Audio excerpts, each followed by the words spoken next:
Rock stars, it's day 5 of the Music Theory Crash Course. Welcome. Today we're going to be talking about scales over chords.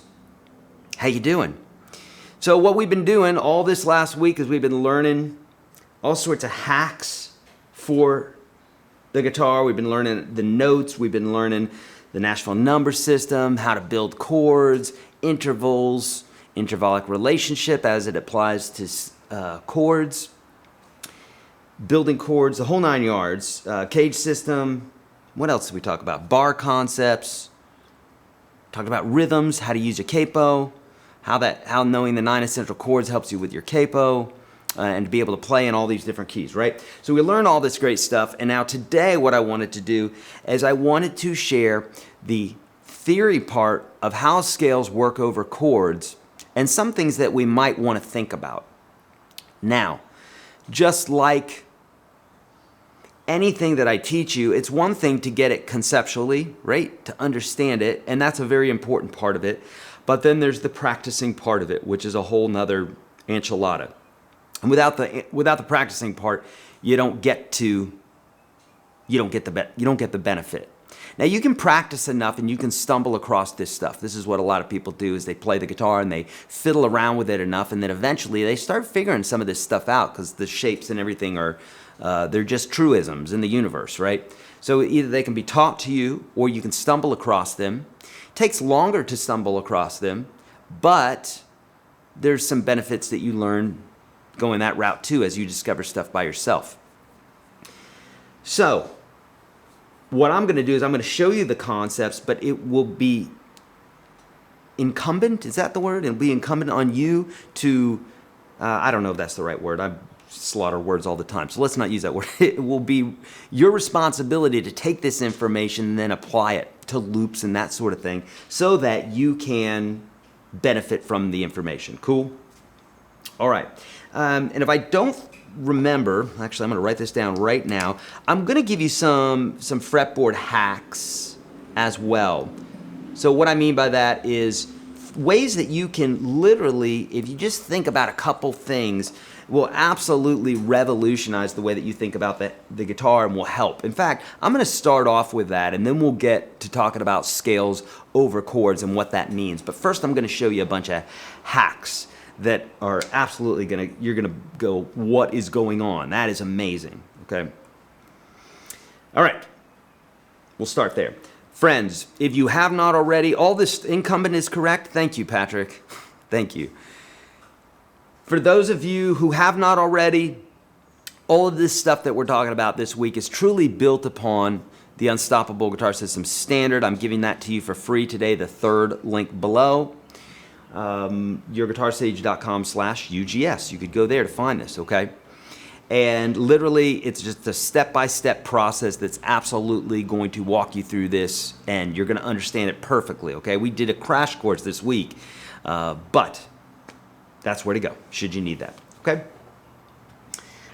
Something else I want you to do real quickly before we begin, go ahead and give this video a thumbs up. And if you've done that already, please share it out to the interwebs with the rest of the kids. Stephen, thank you for the donation. So kind. Share this out to the interwebs, and then also subscribe and hit that notification bell. Cool? Thank you so much. All right. Mike, thank you for the donation. Super kind. And John, no, this is not a new donation method. We've been doing it for a little bit now, and I don't think you have to have PayPal. You can just use credit card, or I don't know how it works exactly, but the bottom left-hand corner of the screen, there's a little smiley face. If you click next to that, there's a little dollar symbol. That's how people are doing it, and it'll probably prompt you, because I know folks do it often, and we're very appreciative for that. Yeah, thank you so much. All right, so let me show you these hacks first, and then we'll go into talking about scales over chords. But first, let's define scales, let's define chords, and then we'll have a little bit of a better idea as to why we're doing this. You're so welcome, Mike. Thank you, bud. And thank you, Adrian. Thank you for the donation. Super kind. So a scale is a set of notes. That's all it is. It is a set of notes that has a prescribed value, if you will. Okay? It has specific notes in it. It's not just random. So for instance, the pentatonic scale is the 5-note scale, but there's specific 5 notes. It's not just any 5-note scale. It's ones that have these specific notes in them. Or the major scale has a certain structure to it. It's the major, or the unison, right? Major 2, major 3, perfect 4, perfect 5, major 6, major 7. We talked about intervals a few days ago. Whereas a minor scale would have the unison, the major 2, the minor 3, the perfect 4, the perfect 5, the minor 6, or also known as the flat 6, and then a minor 7. So, suffice to say, we could say that the minor scale is the major scale with a flatted 3rd, a flatted 6, and a flatted 7. Does that make sense? Kurt, thank you so much for the super heartfelt $50 donation. Wow. Thank you very, very, very much. So kind. So, the major scale, it is what it is. 1, 2, 3, 4, 5, 6, 7, because remember, the major scale is our de facto. It's our benchmark. It's our carpenter square if we are carpenters. It's the one scale that we measure everything else by. Every chord, every other scale, the modes, pentatonic scale, blues scales. When someone says that's a flat 5 or a sharp 6, or something like that, that's what they're talking about. They're talking about those notes, those intervals, as they apply to the major scale. This is why I always implore you, and that's why I also teach it inside of UGS Standard. I always say, you got to know the major scale if you want to be playing in this game, and if you want things to be so much easier for you, right? So much easier. So do that. But suffice to say, that's the major scale is just 1, 2, 3, 4, 5, 6, 7. That's why we say, okay, well, the minor scale is a major scale with a flat 3, flat 6, flat 7. We know flat means to lower the note. So if we just took the major scale, took the 3, 6, and 7, and lowered them a half step, then boom, you have a minor scale. Now, why is that helpful? Well, it's super helpful because now instead of you memorizing, I always say it, memorizing the numbers in order from 1 to a million, which we don't do. We don't memorize that. We never memorize that. But what we did is we have a structure or a protocol or a system for doing this. John, Robert, thank you so much for the donation. So kind, bud. $21.49. There must be a reason for that. $21.49. John's trying to tell me something. So we have these structures, and it's really important that we understand them because it has everything to do with how these scales and chords fit together. Okay. Now, scale is a set of notes that we're using, and a chord is also a set of notes, and it also is according to a formula. So if we say that a major chord is equal to a 1, 3, 5, then what we're saying is the 1, the 3, and the 5 out of the major scale, those 3 intervals. So if we were playing G major, I could take the 1, I could take the 3, I could take the 5, and I could put those 3 together, and boom, we're going to have a major chord. Do I need to switch guitars here, Mike? Probably so, right? Let's do this acoustic.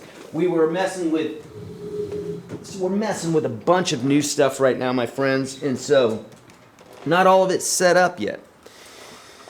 Okay, now, so if we have a 1, a 3, and a 5 from the major scale, we can do that, and it creates our G major chord. And all the other notes in the G major chord are also 1s, 3s, and 5s. Stanley Kendrick, thank you for the donation, buddy. So, a chord is 3 or more notes put together, and they follow a specific formula. Now, when we take the formula of a scale and we take the formula of a chord and we put them together, that's when we start sounding like we're talking about the right thing. Think about it if we were talking about a particular subject and we didn't know the nomenclature. So if we were talking about medicine, and we were using things like placebo, we were talking about words, nomenclature, definitions that one might use in the medical field, then if we didn't have those bits and pieces, it would be hard to communicate, right? Rob, thank you so much. Can't make it live the past 2 weeks, just stopping by to give thanks. So sorry it's not more, but it's your fault, Eric. I've spent my money on a new Fender Strat. Woo! I love that, Rob. Nothing wrong with that, and that is extremely generous, Rob. Thank you so much. I appreciate it. Watch it later, though. Yeah. Okay, so we got our formulas, and when we match these two things together, it's as if we're talking with someone who knows what they're talking about, the chords and the scales, and it's like two people talking about a subject that they can riff on together, right?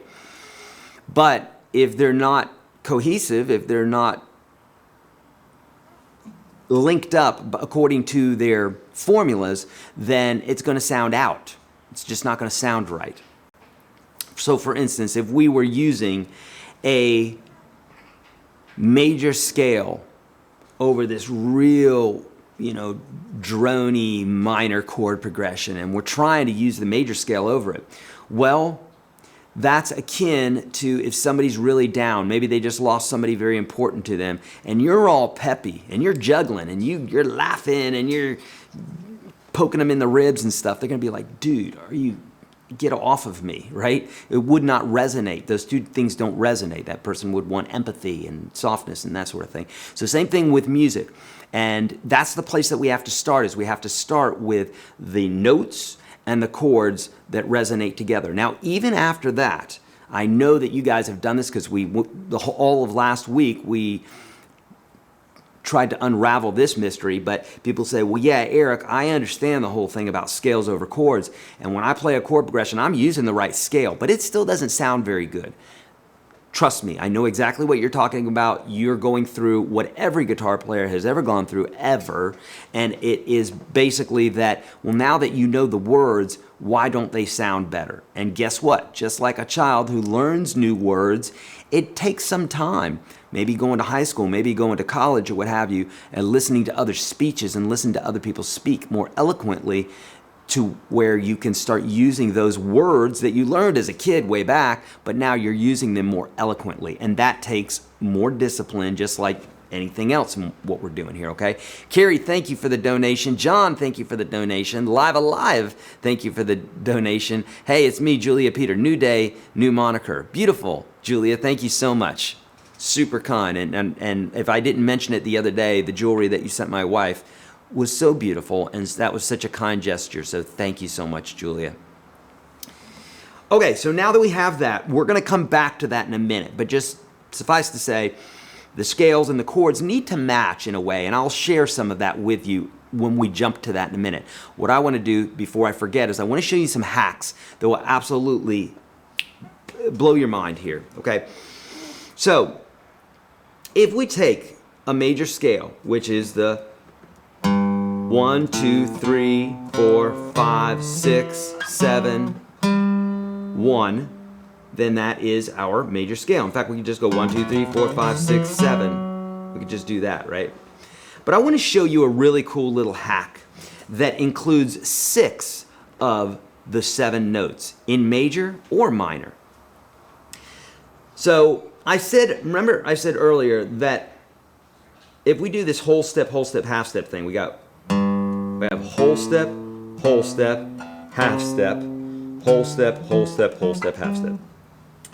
We can play the scale like this, going across the strings, and we could also play it using 3 notes per string. Okay? I cover all of this in UGS Pro too, so if this is confusing to you and you need more help with it, get in UGS Pro. It'll help so much. Esther, thank you so much. Thank you again for all the sanity you give so many of us, Eric, and to everyone who watches you. And also, I also glean so much from all the questions they ask. Esther, thank you so much for saying that. That's why we include those questions, and I've heard other people say the same thing. They like when I rapid fire these things because there's always something to learn. So Esther, thank you, and for your support always. Thank you, Esther. You've been such a trooper with us. So let me show you this cool thing. If we cut out the 7, we cut out that 7 note, we just play 1 through 6. Watch this. 1, 2, 3, 4, 5, 6. Now notice that this pattern, this is 3 notes per string. This is the major scale. It works for every single major scale. We skip a fret, and we play the 3rd fret. We skip a fret, and we play the 5th fret. Then we move down to the next string, and we play the same thing. 3, 5, 7. 3, 5, 7, 3, 5, 7. And then we're going to leave this note out. And I'll tell you why. It's because there's this fun little pattern here. So it's literally, 3, 5, 7, 3, 5, 7. So that's 1 through 6 of those notes. This is a great way to solo, and you don't have to think about anything else other than that in a major key. And I'm going to show you a minor key in a minute, and that's going to blow your mind. Now watch this. Yeah, Eric, but that's only one part of the neck. What happens if I want to move up? Now get ready, get the mop, get the cleaning supplies, because it's going to get really messy in here. Mines are going to get blown. Watch. Now we use the springboard that we learned earlier on in the week. Watch this. This is a G. We want to find another G, so we're going to go boom, boom, right? Down 2 strings, boom, boom, up 2 frets. Now we can play the same exact pattern. Watch this. What? Yes, watch.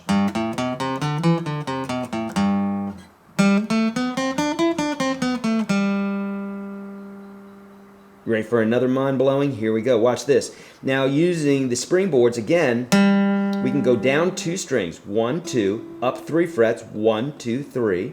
And that's our octave, right? We studied springboards. If that's new to you, search Your Guitar Sage Springboards on YouTube, and I'll show you exactly what I'm talking about. So here is a G again. G, G, G. Now we can play that same pattern. And notice it's the same exact pattern, fingering and everything. Now watch. You always wanted to play one of those scales that goes diagonally, right? Watch.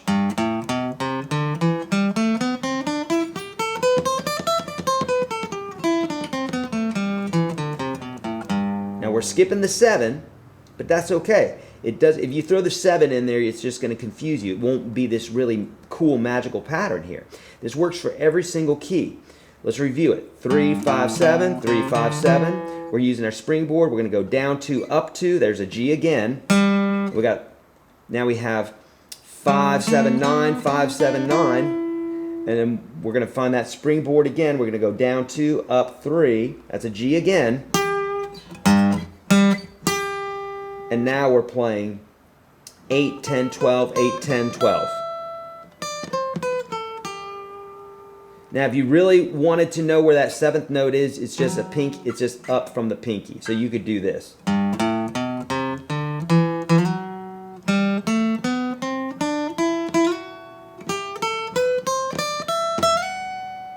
Isn't that amazing? All using whole steps, because our half steps are being hidden when we jump from one string to the next. What? Yes, that's what I'm saying.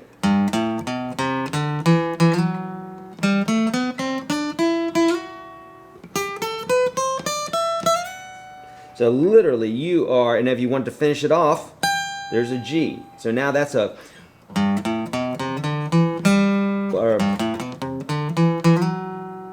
here's 2nd octave, 3rd octave, 4th octave. How about that? That is cool, friends, right?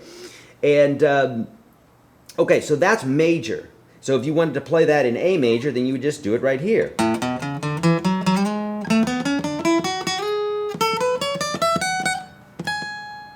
And all those notes are available to you, okay?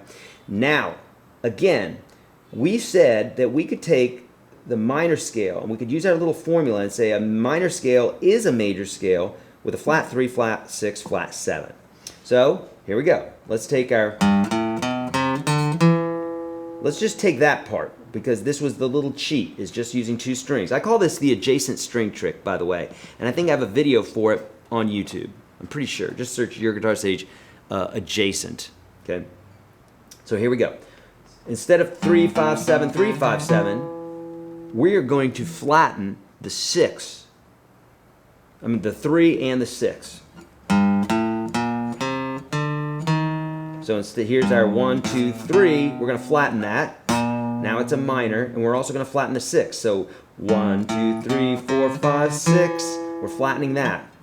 So when we flatten the 3rd and the 6th, here's the 3rd and the 6th, they both go down a half step. So now our little magic pattern looks like this.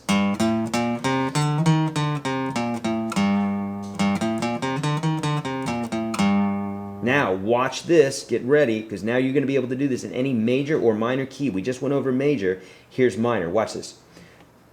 I'm using frets 3, 5, 6, and 3, 5, 6. And that's the only thing you need to remember.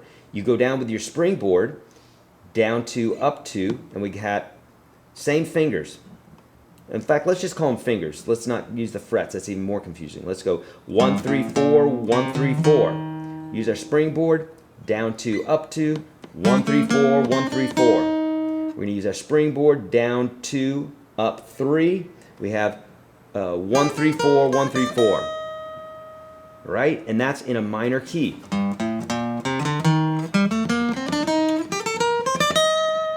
Pretty magical, right? Now, if we wanted to extend it, we could, just like we did earlier, and we would extend that pinky up a whole step again.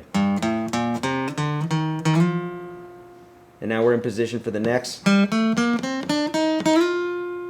then.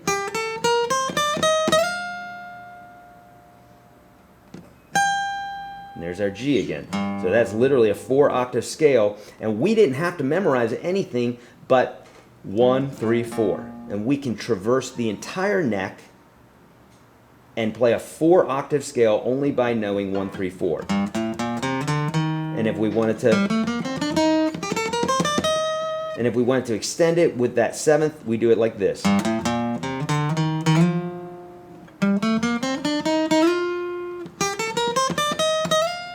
And then there's our back home. Make sense? Mind blown?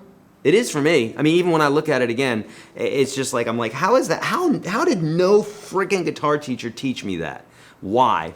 I stumbled across it myself, and I said, well, why isn't anybody teaching that? So I made some videos on it. So, all right, so that is what I call the adjacent string trick, and to me, that is super, super helpful. Now, the caveat to that, the beware, is that you have to do it from strings 6 and 5, 4 and 3, or 2 and 1. You can't go from, say, like, you can't go from, say, like 4 and 3, and then it's going to look that same way on, or I would say you couldn't use 5 and 4 and then go to 3 and 2 and it looks the same way. It's not going to do it because of the way the B string is tuned. So the way that I'm showing you is the way that you want to get used to doing that. Okay? It's going to help a ton. All right, let's keep going. Let's talk about scales over chords. Lee, thank you for the donation, brother. Daryl's like, boom, drop the mic. It's so cool. I love it, man. And you know what's funny is that I had been playing for decades before that one became apparent to me. We did that whole L7 thing, right? The major minor 69er bit. I was literally sitting in the office and I looked to Mike and I said, dude, I just had an idea. And it came to me right there. And I've been looking at the fretboard for, I don't know, 37 years or so now. So that happens. Sometimes stuff just comes and visits you after thousands and thousands of times of looking at the fretboard, right? Thank you for your great lessons and videos. I found an older video of yours that shows how to change strings on a Les Paul. Teach a man to fish. Indeed. Thank you so much, Carl. And by the way, we most likely, if we can pull it off, it's going to be impromptu today, but we have a special treat for you because Greg Ellis, my guitar tech, is in the house. Literally, he's here, and he's working on my guitars right now, which that Stratocaster, we probably need that looked at again just because it's a little buzzy. I wanted it low, but that's a little low. So we're going to need to get that adjusted. But he's adjusting all my guitars right now. He's in one of our other offices. And so I said, let's get him on the show, maybe near the end of the show today. Well, actually, Mike suggested it. And I said, that's a great idea, Mike. So that's what we're going to be doing. Probably, what time did you think? Maybe the last 15 minutes or so, I'm thinking. That's what we'll do, okay? So if you want to know more about your guitar, about maintenance on your guitar and what have you, get those questions ready in the last 15 minutes of the program. That's what we're going to do is we're going to discuss guitar maintenance. I know it was unscheduled, but boom, that's what we're going to do, okay? All right, cool. Now that we have some of those fun little hacks, right? Well, and before we go into that, let me tell you real quick, why is that so helpful is because just like when we were talking about the blues and we were doing this,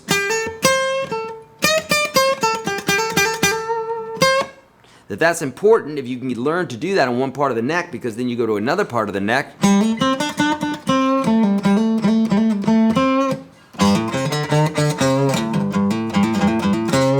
It's the same notes, but just played in different parts of the neck. Cool? Really important to know. Okay, now let's talk a little bit more about scales and chords. So when we're talking about a G major chord, it has a 1 it has a 3, and it has a 5 in it. So when we play our scale, which also has a 1, 2, 3, 4, and 5 in it, there's nothing about my chord that's going to, or nothing about my scale that's going to fight what my chord or scale is doing. They match very nicely. If I threw a 7th into it, let's say it was a G7 chord, well, let's see how that sounds, okay? Let's see how that 7th sounds over this note. Not so good. Okay, so then now we're getting somewhere because we might need to visit why that doesn't work. Let's think about a minor chord for a minute. A minor chord has a 1, a flat 3, here's our 3, it's flatted, and a 5. So we play the 1, flat 3, 5, and that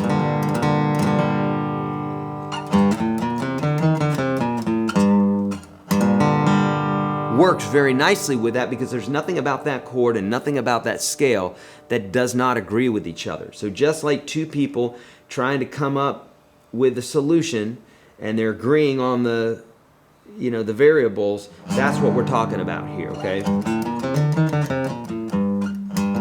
Has a 1 flat 3, 5, and this scale has a 1, 2, flat 3, 4, 5. So there's no notes that are bothering it. Does that make sense? Okay. So now, really, when we start getting into the extended chords, like the 7ths and the 9ths and the 11ths and 13ths and that sort of thing, that's when we start getting into possible, you know, modal type playing. I've heard a lot of people say, man, I really want to play modally. And this is where the idea for that comes in, is that if we have a chord that has certain intervals in it, then it may introduce or denote that there's a mode being played instead of the standard scale. So if it alters the melody in some way, then you might use a mode. But again, I hesitate to encourage you to go learn your modes and learn all the theory behind them and everything else. And the reason for that is that it's not going to yield what you think it's going to. It's going to be a lot of work. And I'm not afraid of hard work if it's going to yield something great for me. But if it's not going to yield much for me, why am I doing hard work? I'd rather save it for something that's going to yield something great for me. And I imagine that your brain works the same way.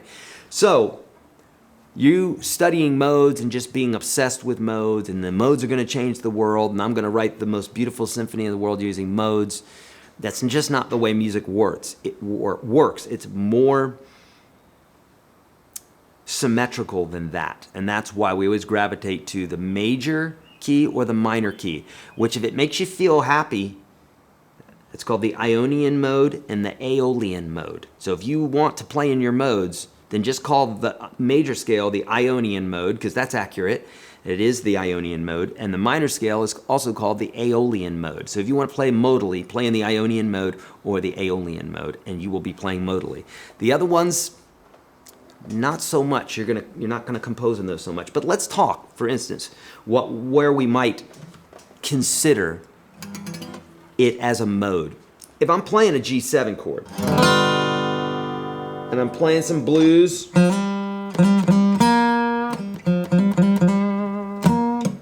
well, right there, if I go, someone might consider that as, if they're considering this flat note here, if it's the key of G, and I'm playing a G major. Now listen to this, because this is going to, for those people who are obsessed about modes and obsessed how this stuff works, this is going to unravel some stuff for you. Watch this. Here's a G major chord. Now, if I play the G blues scale over that,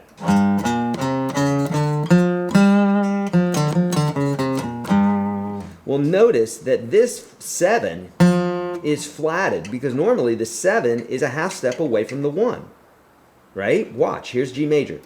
1, 2, 3, 4, 5, 6, 7, 1.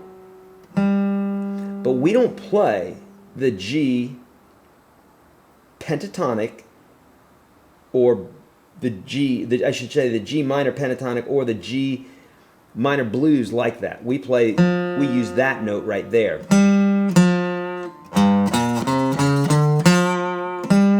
So someone might call that, especially if they were playing in major blues, they might call this note here the flat 7, which it is, and the flat 7 is in the Mixolydian mode. But again, who thinks like that? I don't. I mean, it's fine if you do. Irene, thank you so much for the donation. So kind. Wasn't even looking, and you're just like, here's $10. So sweet. Thank you. And here comes Byron. Byron, thank you, buddy. Yeah. Confetti all over you. So sweet. Just consider those as blessing petals. Yeah. All right, so someone might consider this as a flat 7, which it is, and if we analyze the Mixolydian mode, it's the major scale. So it is the major scale with a flatted 7. So here's the major scale. 1, 2, 3, 4, 5, 6, 7, 1. Mixolydian mode is 1, 2, 3, 4, 5, 6, flat 7, 1. And this is how it sounds. Right? As opposed to the major scale. We're going to let that garbage truck drive by. He might be picking up our dumpster. We'll hear it in a minute. So there's major. Here's Mixolydian.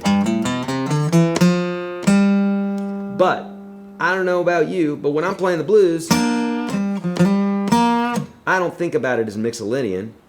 But one could argue that that's Mixolydian, and now we're talking modes, and now what people do is they go, what modes? What are you talking about? I need to go learn modes. And then they go out and they try to learn modes, and now they're wondering why they're so frustrated, because it's as if modes was like a thing that you would go learn, and now all of a sudden, because you know your modes, now you're saying something intelligent. But alas, it's not like that. Okay, and I'll show you why that is. Rick, thank you. Another great week of learning. Thanks to Eric and the crew. The studio setup is awesome, and so are you guys. Thank you, Rick. Super sweet. So, if we wanted to play something in G major, then the 1 and the 3 and the 5, making sure that's in the scale is always a good thing, because that means those notes are going to resonate. And when we play them, and what we call sweet notes or colored notes, if that's my chord, then if I play the 1, that resonates very nicely amongst my G chord there. See? And if I play the 3 down here, and I got my G chord playing here,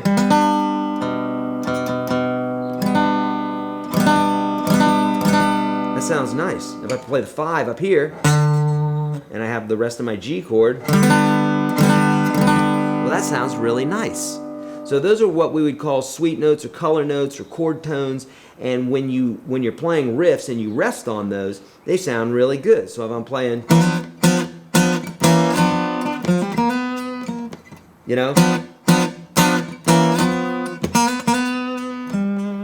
now there's the 3rd, which is right in my chord, and here's the G, or the 1, which is also in my chord. So for me to play a riff like that, this note's not in the chord. So if I'm playing it with this, and I'm playing that note in there, it's not going to sound very good. You can hear that. So I might play it for a second, but it's just going to be a split second. Just like you would use a teeny tiny bit of hot sauce or pepper on your food, when you're playing notes, the sweet notes are the ones that you want to reside on. They're the ones that you want to rest on. And all the other notes are ones that you want to play with, but not play too long with them. Okay? All right, so now, when we have a tonic, like in the case of G, then we also need to ask ourselves, is it major or minor? And if it's major, then major is usually a good scale to use over. And another great one to use that I would suggest before major is major pentatonic. Okay, and I've got videos for this. Search YourGuitarSage pentatonic if you want. Otherwise, pentatonic's a great one to use if we're using major or if we're using minor. If it's a minor key that we're in, then we use minor pentatonic. Again, search YourGuitarSage pentatonic and we'll go down the rabbit hole about all things pentatonic, including relative major and minor. Now, what else was I going to show you on this? Oh, I know what I was going to say. Is I know some of you are probably saying, yeah, but when we're playing blues, we're playing major chords, but a lot of people are playing the G. We're playing G major, but they're playing G minor pentatonic over it, or G minor blues. And why should that work, Eric? Well, technically, friends, it shouldn't. It shouldn't work. But it does. And that's what gives it that blues sound. Also, this third, this minor third, that shouldn't work because those are the two notes. It should be minor third, minor third. But here's the major third from the chord because it's a major chord. And this is the minor third, so they clash. But when we're hearing this, we almost always bend this note.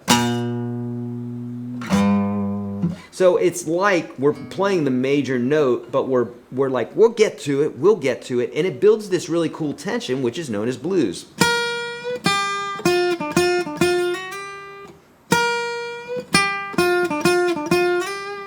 Make sense?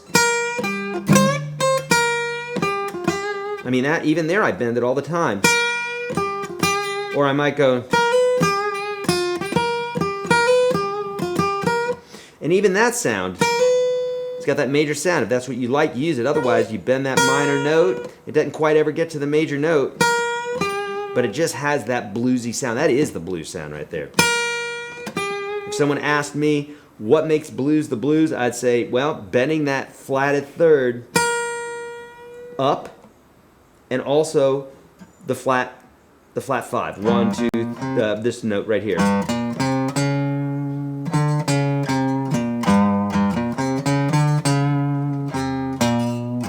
So to me, that note and this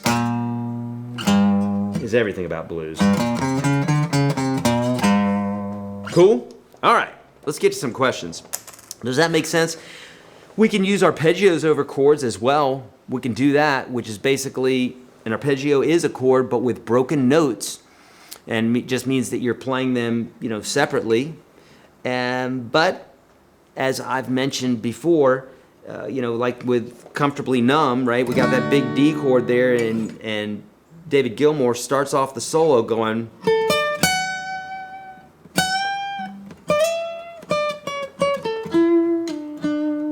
Make sense? That sort of thing. Right there. So that's a beautiful way to use all those sweet notes all at the same time, right? Good. All right. Let's get to some questions, shall we? Thank you, Wolverine. I know, I love this guitar. I was playing the Faith there for a while, and I love that Faith guitar. Do not get me wrong. I love that Faith guitar, but I forgot who it was. Someone mentioned to me the other day, they said, Eric, please use a guitar with the fret markers on it. It makes it easier for us, and he's right. And so I said, yeah, let me give the Gibson a spin, and I haven't used the Gibson for like 2 months because you know why. Because you know who. Not who. I probably triggered somebody. You know why. Okay. Thrash Metal. Bada bing. YGS is the best. Follow the program. Thank you so much, Thrash Metal. So kind.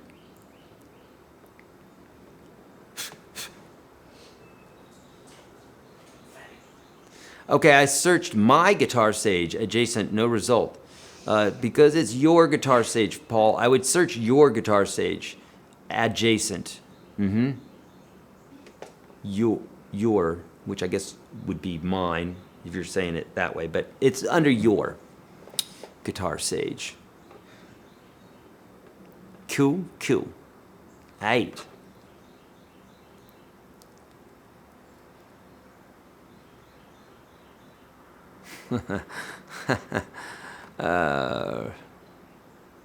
I need a trick for improvising rather than planning a solo. L.A. Greg, here's the trick. It's called practice. There's no real trick.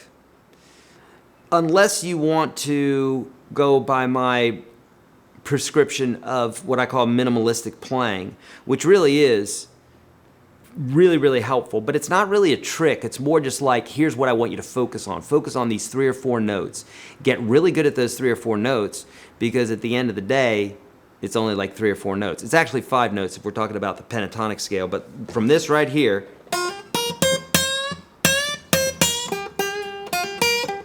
that's all the notes in the that's all the notes in the blues scale. We got 1, 2, 3, 4, 5, 6. 1, 2, 3, 4, 5, 6. 1, 2, 3, 4, 5, 6. However you play it, that's 6 notes. Pentatonic scale has 5, blues scale has that added flat 5 in there. And so if you get good at this, Greg, that one little area, then you can move that one little area to all the other areas of the neck as per the adjacent string trick that I just showed you, and boom, you're literally playing all over the neck. But instead of you thinking like you're playing all over the neck, you're just getting used to that one little area, you know? LA, search YourGuitarSage Minimalistic Blues, and I have a video for you that'll walk you through this. And then after that, watch YourGuitarSage Call and Response. Because the other way that we learn is we learn through mimicking, right? My knees. Yeah, you hear me.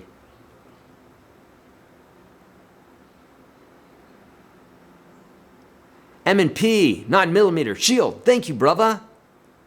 Or sister, thank you so much, so kind.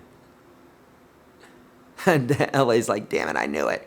Yeah, it's true. It's just, it really is just practice. But if you do that, I'm telling you, it's everything. It is everything. Michael, Carey, thank you for the donation. And Paul, again, thank you. Paul Anstall, always coming in with a donation. Thank you. Thanks for losing your faith and breaking out the Gibson. That was Paul who said it, I think. So yes, thank you, Paul. Yeah, yep, okay. Okay, Kevin's saying, now this is a great question because someone asked me this last night. They were in the 365 program and I was teaching them something about scales, and they said, well, how is that a G scale because it starts on a B? Let me answer this question first by Kevin Lane, and then I will tell you about the question there. So song is in the key of D. Where does the scale in D start? Now a lot of you will say, well, it starts on a D. And technically, when we play scales, yes, we typically start on the tonic or the key, the tonal center, the root, whatever you want to call it. So if it's in the key of D, you start on the D, you end on the D. But it doesn't have to, because remember, a scale is a set of notes. That's all it is. Let's not overcomplicate it. It's a set of notes. So there it is. It's sitting right there. There's a set of notes. We could start on a D. We could start on an E. We could start on an F sharp. Start on a B, doesn't matter. It is literally the set of notes, okay? And so, however, when we practice scales, yes, correct. Usually we do start on the tonic and we end on the tonic, and the reason for that is so that our ear can be attenuated to it. So we can go 1, 2, 3, 4, 5, 6, 7, 1, 7, 6, 5, 4, 3, 2, 1. 1, 2, 3, 4, 5, 6, 7, 1, 7, 6, 5, 4, 3, 2, 1. Right? And so we played it, the lowest notes of G, or the lowest notes are 1, the highest notes are 1, and that's the way we practice it. It's nice and symmetrical as well. But again, it doesn't have to be, you don't have to start it there. It's just when you're practicing, yes, you usually do. But if you didn't, it doesn't make it a different scale. That was the question. They said, well, isn't this a B, some sort of B scale? It can't be G. And I said, well, it's the set of notes, not where you start the note, right? And I'll show you what another reason for that is. If I'm playing blues, A blues, you know, if I'm starting on an A, you might go, oh, well, he's using the A blues scale. But what happens if I started on this note, which is not an A, it's an E? I'm still using the A blues scale, right? I'm starting off on a different note, that's all. Cool. All right, Lisa, thank you for the donation. Many thanks, Eric and YGS crew. Awesome lessons. Wishing you continued blessings. Woo! Thank you so much. Vic's from Italy. You touch my guitar, I break your face. Yeah. Tom, thank you for the donation, brother. Thanks again for making things make sense. Beautiful. Just bought a triple O 28 EC and it is appreciative too. Beautiful, Tom. And friends, remember, I say it all the time, but I'm going to keep saying it till the day I die. We are all on a continuum. And the only thing that makes a difference between where you're at on the continuum and where Hendrix is at is practice. Or any guitar player here you admire. I don't care who it is. You got to dispel the myth that there's a difference between you and whoever is great at anything. The only difference is the work that's involved to get there. And if you are someone who's willing to do that work, well then whoop-de-de-doo. Good for you. You get to get the same benefits that they do. But it would be unfair to think that they had to do the work and you and I don't have to do the work. They have to work their ass off to be Tommy Emmanuel and get all the accolades and the awards and stuff like that. But you and I, just show me a hack and I'll get to there. That would be a little unfair, wouldn't it? So I know that you appreciate that with me. So thank you. So Marco, what's been played more in guitar stores, Wonderland or Stairway to Heaven? Marco, rabbit hole.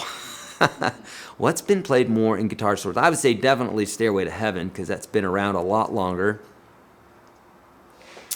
And let's face it, it's I don't know. I've never liked this song Wonderwall. I don't know. I don't get it. It's cool. It's pretty, I guess. I think it's that guy's voice and his daggone annoying egoic personality. So I just don't like all the things he says, so I'm just like, ugh, I can't listen to him. For whatever reason, I just can't listen to an artist when they just start being all negative and stuff. I can't do it. So, is the blue note the same in the major key and the minor key? Is the blue note the same? It kind of is. It's like this. Like if we were playing A, major blues, or if we were playing, major blues. So here's A major, and we wanted to play it in a minor form, then we would play it starting with this. It's the same exact form, but it's just where we put our fingers. So if we're playing in the minor blues, we're going to play it like this. And our first finger starts there on the A. But if we're playing the major version of it, we play the same form, but we put our pinky here. And so we could start here, or we could start here.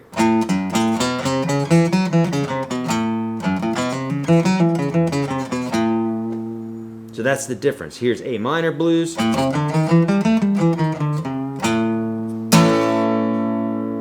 Here's A major blues.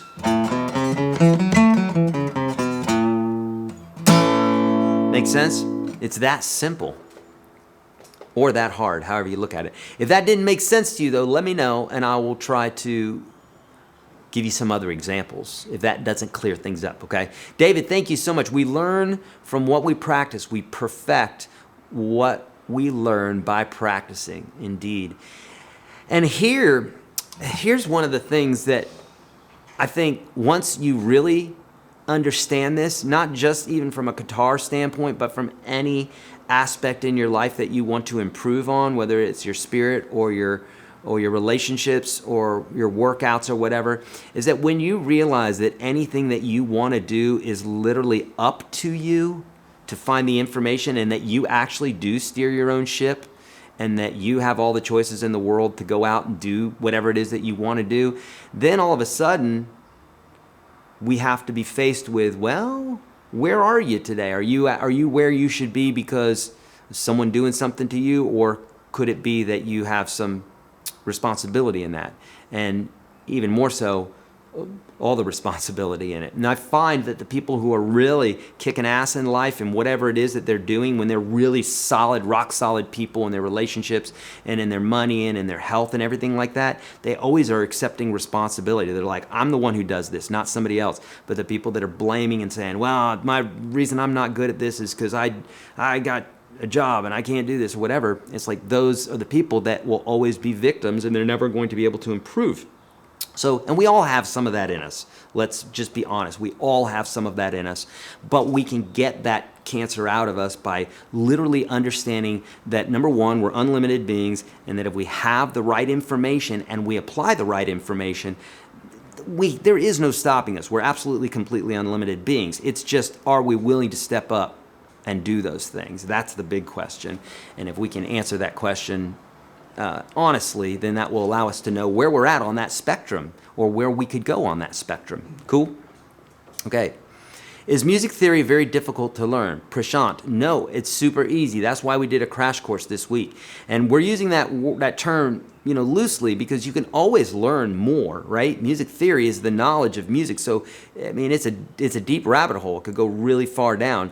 But no, it's absolutely super easy to learn if you learn it step by step. And Prashant, that's why I have the Unstoppable Guitar System Standard for you, because it literally walks you through all the steps. Now there's other bits where I'm showing you technique and chords and those sorts of things.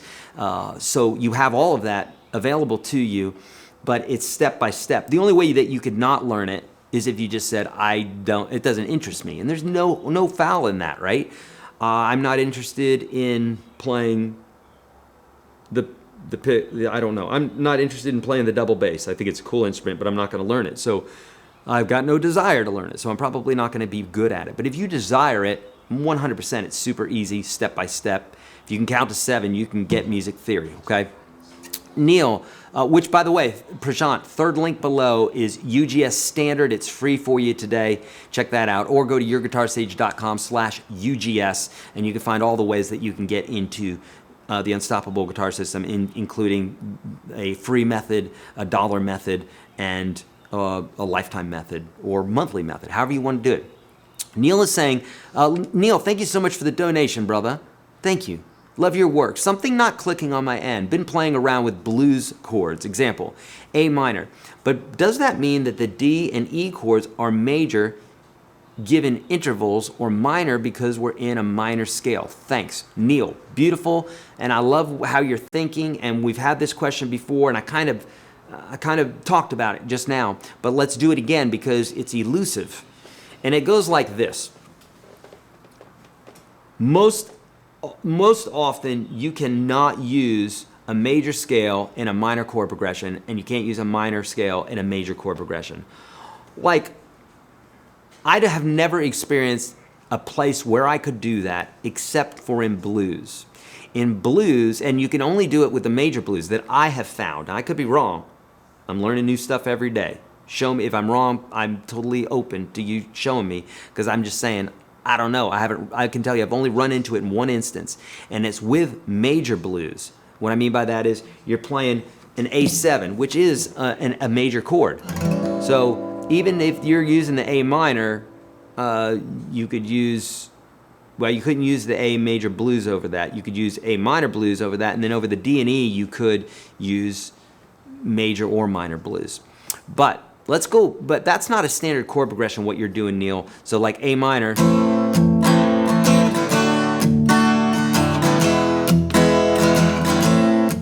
That's not a standard chord progression there. So what I would suggest is that if you want to play blues, you're going to use A or A7, right? D7, E7.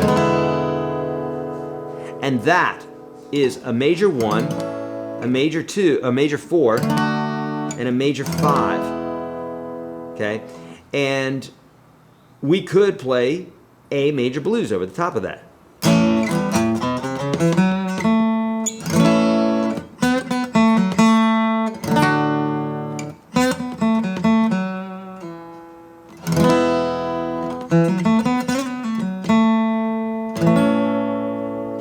That's major blues.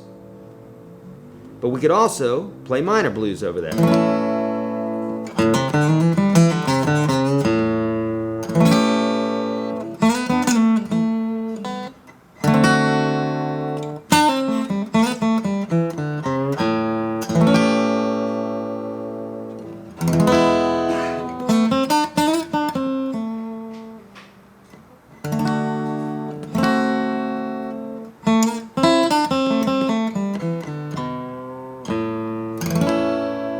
Minor blues over the top of that.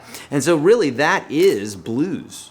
It's just that's literally what makes the sound of blues, is the fact that we're using a minor chord progression over the top of it. That's one of the things. There's some other things that does make it blues. But what I was saying earlier, Neil, was that with the minor chord progression, or with the minor scale, we always bend that third. This is the minor third. And we always bend it up. Why is that? Well, it's because there's a major third, and I feel like we want to get to it. We want to be like, let's get to that major third there because it's in the chord. So reading over your question again, something's not clicking on my end. Been playing around with the blues chords, A minor, but does that mean that the D and E chords are major given intervals, or minor because we're in a minor scale? And so all that dissertation, and I didn't even answer your question correctly, Neil. So here's how I want you to think about this. So you're talking specifically just scales for a minute, right? I mean, you're talking about chords for a minute. This is how I want you to think about this. And we talked about this. Did we talk about it this week? Yeah, we did. This is how I want you to think about it. Is, hey, Em? Yes. Is there a... If you see a green marker anywhere, if you do, I could use that one. Okay. If we have one. If we don't, it's not the end of the world. We did, but people couldn't really see it that well. Could you use a different color? Could I find you black? I'm only using it for a couple of these. So. Let's make sure this one works. Yeah, that one's nice and dark. Okay, awesome. Thank you. Okay, so.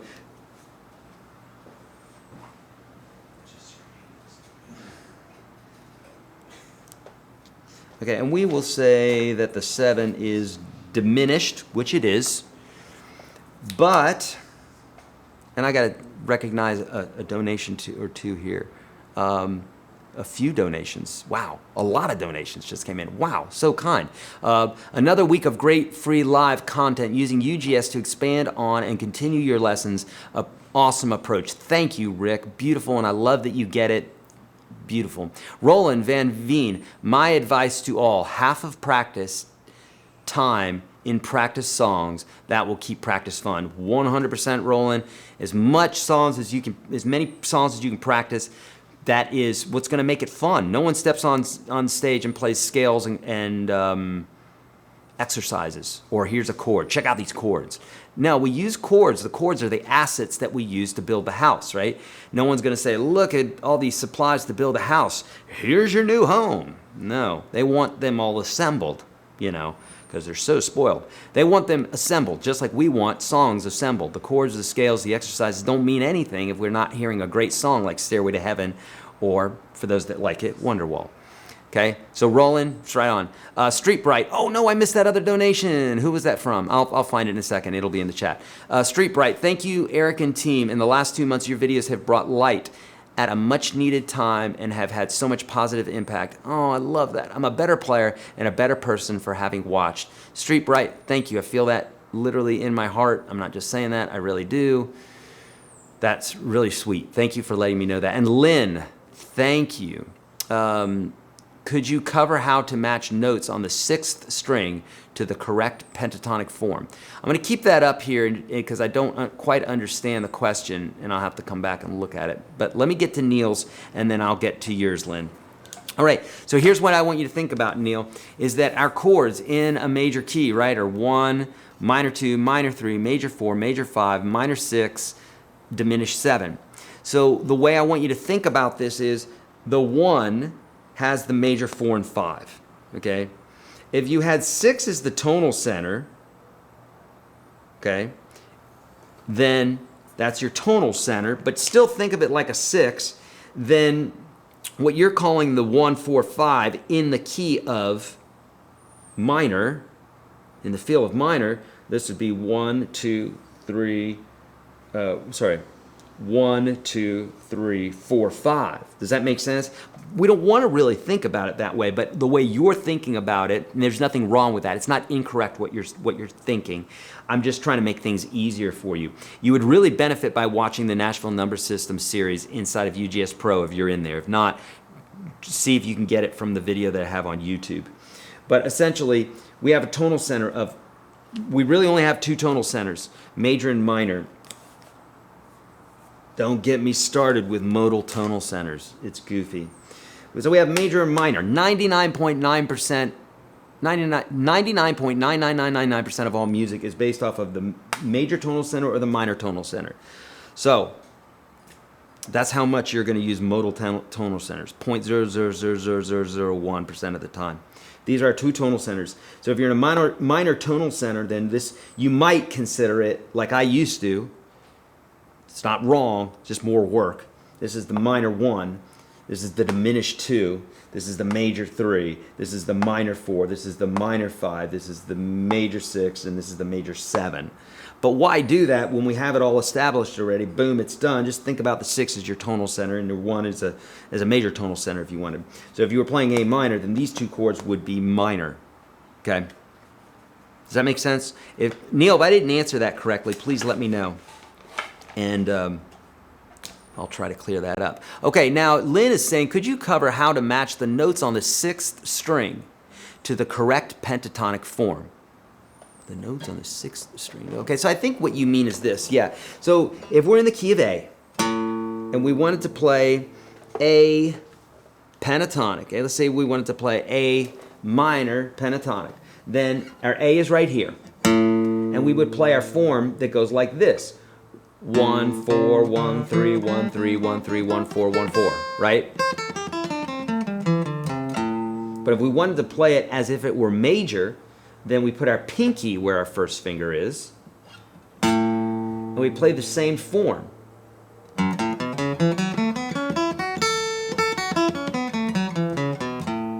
And we usually end on the tonic, but we don't have to, as we just learned.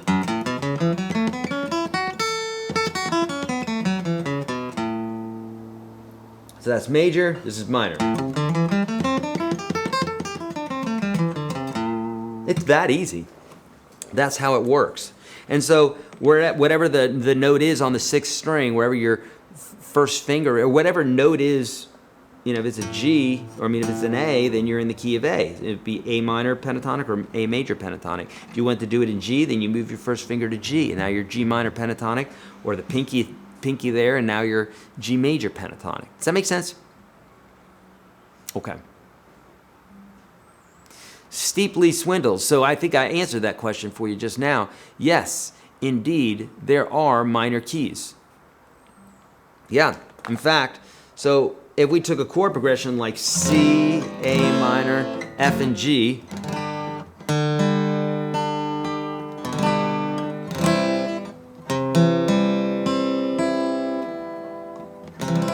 we have the doors open right now, the doors and the windows open, right? So the guitar's going out too. So C, A minor, F, and G. So if we played a chord progression like,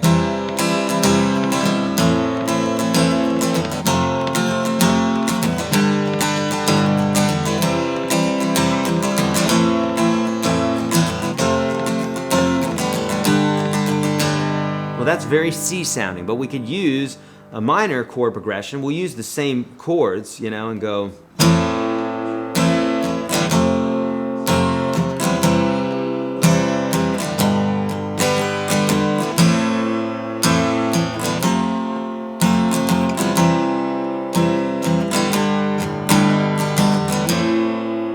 Makes sense? Now we're leaning more towards a minor tonal center. And that's it. That's literally the difference there. But yes, we indeed do have minor tonal centers. Yes. Faux show. All right, all right.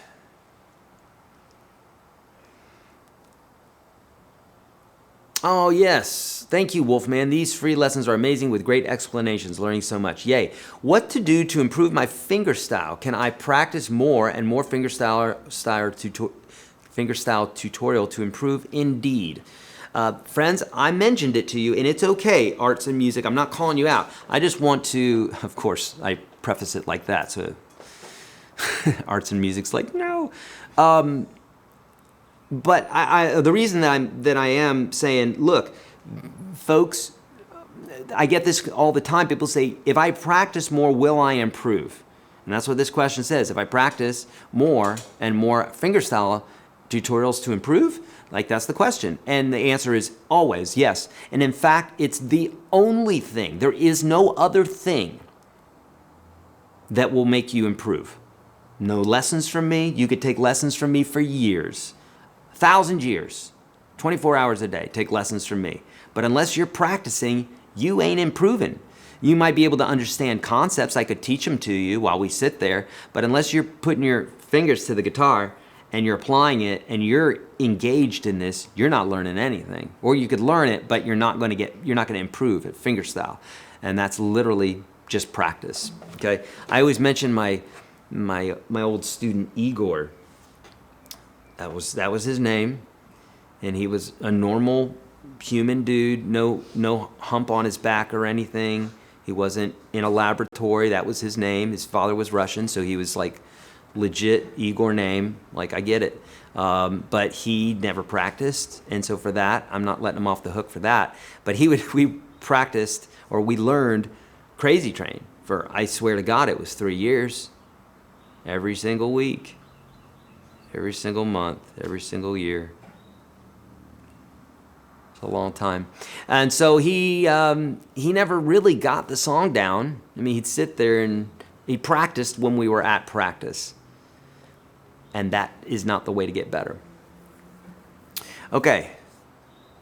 Yes, only if you practice correctly. Perfect practice makes perfect. Indeed, White Rabbit. So what White Rabbit's saying there is if you're practicing the wrong thing, then you're going to get great at the wrong thing. If every time you want to go out to lunch, you go get a hamburger and you're just got a habit and that's your practice, then that's your habit. But would you call that, perfect practice? No. Yeah. Is a surgeon qualified simply by watching? Yeah, no. It was pronounced Igor. I hope not, because I called him Igor his whole 3-4 years that we were doing that. Had to step away. Is there a correlation between the pentatonic forms and the caged shapes? Play the C shape and then the form 2 or something? Yeah, Chico, there is, and I have a course on it, but to me, it's not so obvious. I mean, there are some shapes that make more sense than others, but I did teach a course on it because I had enough people requesting it. But for me personally, I don't think it's so profound that I'm like, you got to learn it this way. But I have other friends who play that do think about it that way. Now, I'll see the shapes sometimes. I'll be like, oh, yeah, there's the G or whatever. But it's not as obvious as the caged chord shapes, if you will. Okay? Manish, how can we do perfect practice? Manish, you have to find out what specific technique it is that you want to learn, then find someone who does it really well and who can teach it well, and then do what they do. Right? Success leaves clues. So if someone's really rich, they probably got there from learning how to get rich. They probably didn't trip over a bag of gold. Yes, there are people, trust fund kids and stuff like that, but they're rarer than you think. Most people who have money made money, and it's usually not because they won the lottery or tripped over a bag of gold. It's because they made a system or worked hard or something like that to do it. So find out somebody that's good at something that you want to do. Find out their method, practice their method, boom, okay?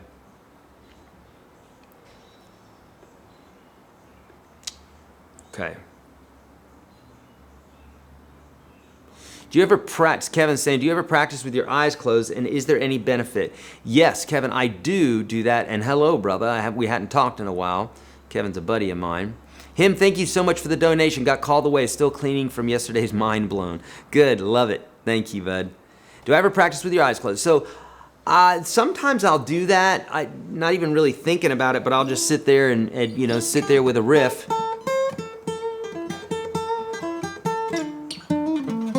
So I'll do it, but not really because I want to not look at the guitar. It's more like sometimes I find if I'm not looking at the guitar, I'm just like staring off or something, that my mind is a little bit more creative than if I'm looking at my fingers and I'm so, forest through the trees, that old expression, right? Like you can't see the forest through the trees because you're in the forest, so you can't see the forest. You just see trees in front of you. So it's kind of that idea.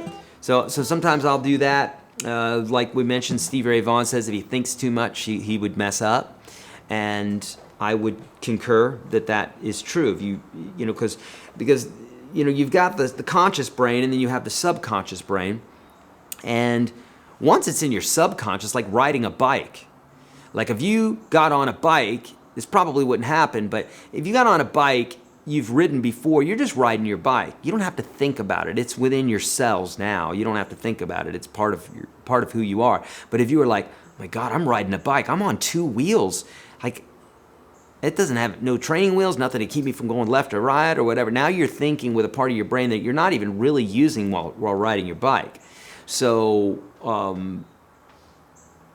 could get you to malfunction. Probably not so on riding a bike, but with playing guitar, sometimes it for sure can. But what I'll do, Kevin, is I'll hit the lights if I want to practice that game of just getting better at the fretboard without looking. I just will hit the lights. I have a video for that instead of UGS, and that's very helpful. Yeah. Kevin Lane, thanks so much. Music is such a gift in life. It is, my friend, and to make it is so sweet. Indeed, Kevin, I love that you get that. It truly is a meditation. It's a time that you can't play music and be thinking about, you can't be in fear or thinking about anything when you're playing music. I can't. Maybe it's just me, but I can't. When I'm playing music, I'm playing music. I'm into it. I'm involved in it. You know what I mean? So I agree with you, Kevin, and it's very cathartic. Jez, there are no words that can explain the good that you are doing in the music world. A very big thank you from all of us. Jez, thank you. So kind for the message and the donation. That's really, really sweet. And I shared that letter with, I didn't share it with the crew yesterday, or did I? I don't know. I did share it in stories, but maybe I did share it with them.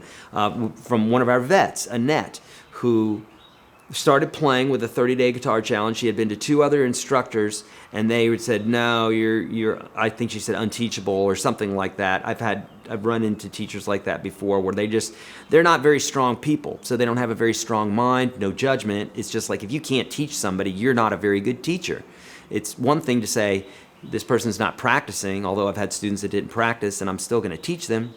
But it's another thing to say you're unteachable. That means, no, I'm a lazy teacher and I'm not strong enough to teach you, is really what that means. So if you have a teacher that says that, tell them from Eric, no, you have a weak disposition. You should be a better teacher and help me get out of this, because I'm the guy who doesn't know what I'm doing and I'm paying you to help me get out of this thing. Anyhow, she had been to a couple of these teachers, and then she found UGS, and she took advantage of the Veterans Special, which, by the way, if you're a veteran, you get the whole enchilada for free. Go to YourGuitarSage.com/veterans and you can get in there for free. She took advantage of that. She was taking 19 meds because of head trauma and other things that she experienced over in Iraq in war. Detonation devices and stuff going off. And she came back to the States, had depression, anxiety, lost memory, et cetera, et cetera, et cetera. Go right down the line when your brain is damaged. And the doctor implored her to learn an instrument or learn something new. She did that, and she started playing the guitar. Now she's learning, and she doesn't need those flipping guitar teachers. And I think she said that she's down to 2 meds now. She's meditating as well, and she's also she cut out meat from her diet, so she's doing plant-based. So she did 3 massive things to improve her state of being. And how about that? She's got off all these drugs. The reason I say this too, friends, is number one, this is why I love teaching. This is why I love helping people. If I wasn't teaching guitar, I would be doing something like that. I'd be helping in some way because it's just a beautiful thing. And when you lay down at night, it's cool to know that you've helped people. And if we're all doing that, it's beautiful. So she found something that we all can find, and that's literally to just be in that meditative state, you know, in whatever it is, music or out in nature, playing guitar, whatever. So Annette, if you're watching, thank you so much for sending that. And that letter moved me to tears, which doesn't happen very often. And it really made me realize that it's more than just music that we're doing here. And so, yeah, thank you very much. Yes, and Emmy just said there, if you want to share a story, this story from Annette, or hear it again, we posted on Facebook. And also, if you have stories like that, please let us know. I would love to share it with folks, and I'll keep the anonymity there. But it's a beautiful thing. There's an old quote that says they overcame the beast by the words of their testimony. And I truly believe that. It's like when you say something like that, when you see an alcoholic, a guy who was a total a-hole his whole life, and now he stops drinking alcohol and his personality flips, and he's a kind person now, and he realizes, and he's just an entire different personality, which I've seen this happen over and over and over and over and over again, not just with alcohol, but other things. When you see that happen, wouldn't that be cool if everybody would understand that power is all available to us? I think it would be. I know we've gone off on a tangent there, but I don't care. Okay, do you have a video, or can you show the 5 shapes of the minor scale? Mark, I do. I've got videos on this. Search YourGuitarSage Pentatonic on YouTube, but if you're in the system already, just search Pentatonic, and I have all that with the PDFs and the whole 9 yards. If I just showed them to you right now, I doubt you'd be able to remember them because there's a lot there to know. But if you're in the system, just search Pentatonic. You'll get it right away. Thank you, Manish. So kind.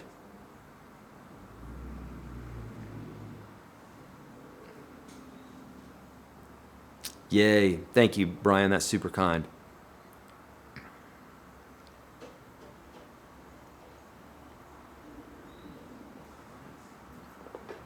I look at this. I want to put VA to put instruments in the psych ward. I'm with you, Marine Mama. I think that would be really, really cool.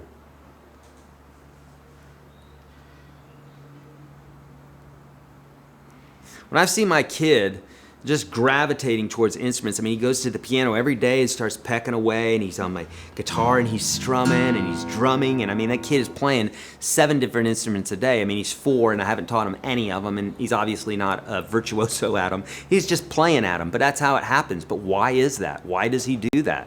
And it's like, I'm not making him do it. He just does it because it resonates with us. Vibration vibrates and resonates with us. So we are vibration, so there's a reason why music resonates with us. There's a reason why the chords and the melodies, as we've talked about today, there's a reason why we can listen to a song, a melody.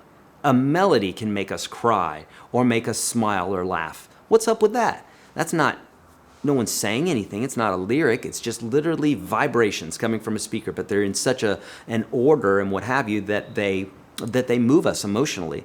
Science has shown that when they play certain kinds of music for plants, that literally the plants will either thrive or perish because of the music. They've also shown that when they resonate water with certain frequencies and what have you, that they too will form crystals or shapes, molecular shapes that are associated with what they're hearing. It's deep stuff. It's all about quantum physics, all the stuff that has been ignored for many, many years by science, but finally they can't ignore all the evidence now, and now they're starting to accept it. Really, really, really, really, really slow to the game, but we're glad you're coming along, science. It seems like a great practice with chords can be taking a G major chord, making it G major 7, then working your way down to a 6th, 5th, and so on. Can you show us a demonstration. John, that's a little bit deep. So, but I know what you're saying. Yeah, you know, you take like a major chord, and then that's our 1, and then if we drop that back a half step, we'd have the major 7. We drop that back a half step, now we got a 7th chord, and then if we drop that back again, we got a 6. So you could do like,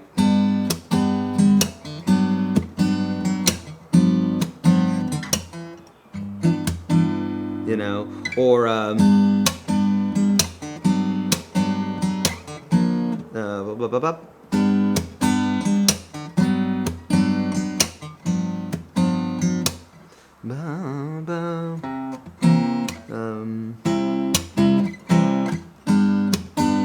just making this up. So yeah, you can follow little melodies like that.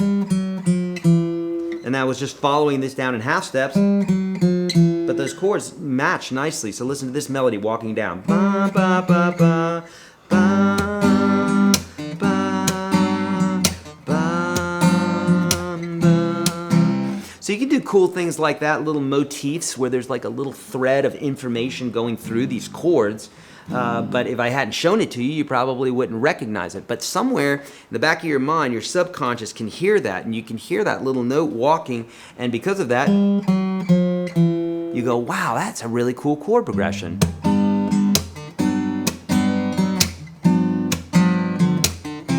You know? I don't know what we could put there to make it even cooler, but yeah.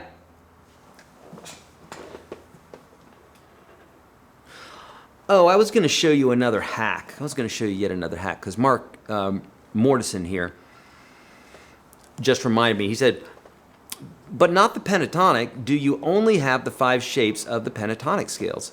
I'm not sure what that means. But not the pentatonic. Do you only have the 5 shapes of the pentatonic scale? Number one, let me grab this donation here from Rick. Grateful veteran, thank you to you and your crew. Rick, thank you so much, and thank you for sending me that video the other day. Yeah, cool stuff. And Rick, thank you for the donation, and as always, your kind support. I really appreciate that, buddy. So, I'm not sure if I totally understand the question here, Mark, but not the pentatonic. Do you only have the 5 shapes of the pentatonic scale? Well, since we only have 5 notes, then we only have 5 places that we could start, right? So we have this, we have... then we only have 5 notes before it starts over again. So that's what we mean by 5 pentatonic shapes. But you can play things all different ways. So if I took the major scale, for example, I could play it like that, or like this, or I could play it like, let's see, or, so many different ways to play that scale, because the notes are all available on the fretboard. So there's so many ways to do it. I think sometimes as beings we try to say, I just want to know the ways to do it, but there's so many infinite ways to do it. So just learn, continue to learn. If you want to learn several forms and then learn the 3 notes per string forms and all the rest, you can do that. But I implore you to not get too caught up in the minutia of learning all these different forms if you can't make one form sound good. Because again, no one really, at the end of the day, no one cares that if you know 1,700 versions of the major scale. If you can't make them cry or sing, as Knopfler said, right? What is the use? But if you could only know 3 notes, brushy 1 string, right? Chicken and the corn. He does that thing. It's like, who cares? That's just so cool. And he's got 1 string and he's playing like 3 notes. But he makes it sound so cool. That's really what it's about.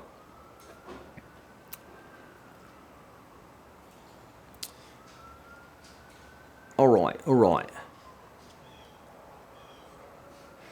Yeah, I didn't remember what the exact name of the minor scale, but it's not the pentatonic, and I mean up and down the neck. I still don't understand the question. Mark, I'm going to need something to associate it with. It's like option overload. Friends, listen to me right now. What thrash metal's saying here, it's like option overload. When people are given too many choices, they fail to make any choice. And we live in a world right now, I feel my heart goes out to millennials because it's just the way the world is. I mean, the world's always been changing, so each generation's had to deal with their share of crap from the way the society was or the way the world was. But for millennials right now, we live in a world where there's just so many choices, and I hear it all the time. I hear it, and it's a legit sentiment. I get it. And for those that, we need to support our millennials in this, it's like they say, oh, I don't know what to do. I don't have any direction. And that's because they have so many options available to them. So many options available. And I know it doesn't seem like that to them, but the truth of the matter is there's so many options available. You can do anything that you want to do, you can do now. It wasn't 20 years ago that you could become a musical artist on YouTube. Okay, you can do that now. You can become a full-fledged hit sensation of the entire world off of YouTube. You couldn't do that before. You had to get a record deal and do all this stuff. Not anymore. So the options have really opened up, but because so many options have opened up, people get option overload and they freak out. This is why I always say to you, forget about the strings, forget about the type of guitar, the type of amp, or the type of pedal or whatever. If you guys want all that stuff, I have links for all that. But at the end of the day, get to playing. Okay, because all the other things are excuses for not playing. They really, if we're being honest here, they're just excuses for not buckling down and doing the one thing that you know what to do, which is practice. Because there ain't no guitar that's going to make you sing like practice is. Nothing. And if you don't practice, there's no amp, there's no guitar, there's no string that's going to make you sound good. You're still going to sound like poo-poo running through a great guitar and a great amp and a great pedal. And it's going to sound like that. Or you could sound great through a crappy guitar and a crappy amp, and someone's still going to go, dude, that guy's a great player. That gal's a great player. So don't sit there and try to come up with, wow, maybe I should do this. Should I do this? Should I do this? All this should I do this is wasting time. This is energy that's seeping out of you that's going into should I. Just do something. Tony Robbins tells this story about Schwarzkopf, right, who I think was a general, or what was he, a general, Mike? Schwarzkopf? General, right? He's way up. I think that's the highest you can be. Anyhow, he was sitting there doing an interview with Tony Robbins, and these guys come in and they say, General, we have to make a decision on this thing. This has been on the books for 5 years, and I forgot what it was. It was whatever, some sort of decision that people couldn't make a decision on. And he said, well, tell me about it. And he took 30 seconds, and they gave him the two options, and he goes, go with A. And they got up and they left. And Tony was like, oh my God, that was amazing. Like, how did you know that was the right answer? How brilliant are you? And he goes, oh, Tony, I didn't know the answer. And he goes, what do you mean? He goes, I just picked one. They've been sitting on this for 5 years. I just picked one. If that doesn't turn out to be the right one, then we'll figure it out and we'll go to the next. We'll go to option B. But there was only 2 choices. So pick one. I thought that was brilliant because they sat on that for 5 years making no movement. Why not just get out there and trip and fall and and date the wrong person, marry the wrong person? I know, I've done that before. That's a rough one. But you can make mistakes in life. It's okay. Just freaking do something. The people that do and fail exceedingly succeed more than the people that sit there and wait for the right situation. So adopt that. It's true. Anybody you listen to who's kicking ass in life, they'll believe the same thing. They'll tout and prescribe the same thing to you. And the people that are so worried about everything, they fail. They continue to fail or not succeed because they're not doing anything, right? It's like the old parable with the talents, right? There was a parable about talents. I don't know what that even means. Well, let's say it means talent about playing guitar or something like that. And these people, some people buried their talents, and then other people put them in the bank, and then other people did this, that, and the other thing. And the guy that buried them was like, well, I just wanted them protected, and he didn't get the reward from the master or whatever. The parable of the talents. Just look it up. It's more parables for you. Okay. Don't marry the wrong person.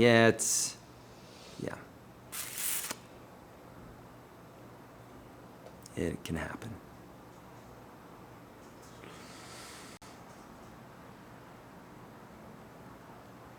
Like the Chinese guy that went around the world and took thousands of pictures and he didn't see anything. Was he blind? I gotta know. Oh, thank you, Mother Milkshake. Eric, you have a philosophy course. Your advice is real world legit. Thank you, Mother Milkshake. That's really super kind. I don't know how I could make that leap to doing that sort of thing, but we've joked about it. Maybe having like a podcast where we talk about stuff like that, because that stuff excites me. I dig it. And I'm just regurgitating other things that I see that work for other people, and then I try it. I'm not inventing any of this stuff or saying anything new. I'm just literally taking stuff from people that I see are very successful, and then I practice what they do, and then it, no joke, it works. So maybe I'll do that. We'll just talk about that one day. Steeply Swindles, thank you so much. A minor donation to a major teacher. Super sweet.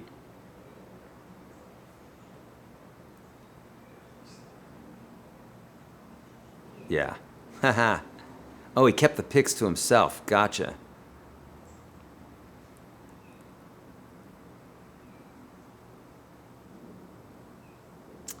All right, all right.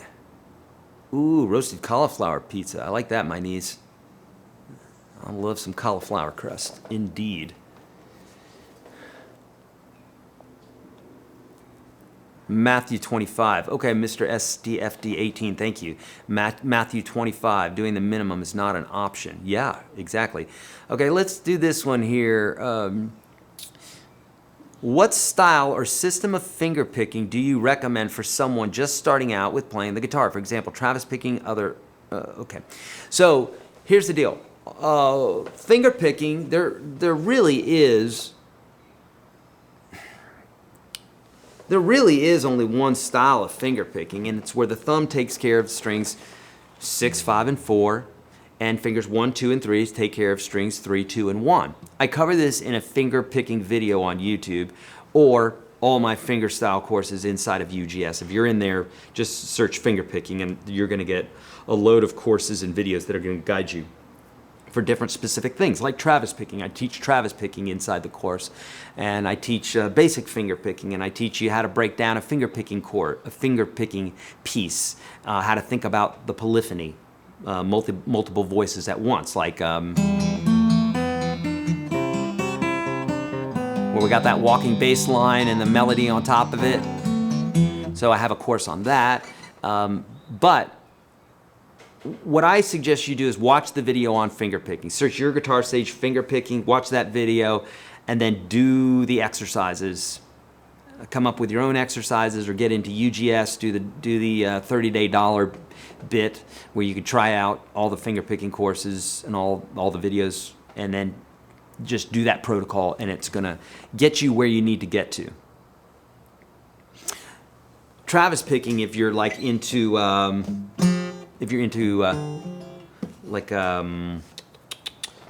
into what? Into like Les Paul style, you know,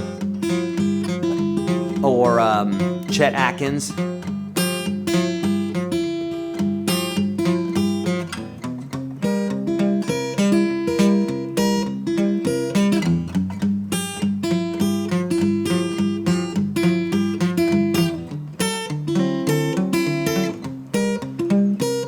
That's Travis picking, where you got this kind of playing the bass notes, where your thumb is playing the bass note, or your pick is playing the bass note, and then these fingers are doing their own thing. And that takes a little bit of getting used to. There's 0 people in the world who have ever existed that just started doing that. So when you see Joe Robinson and Tommy Emmanuel and Colin Hill and all these great players, when you see them doing that, it's only because they just took the time to do it and did it over and over and over and over and over and over and over again. That's it, okay?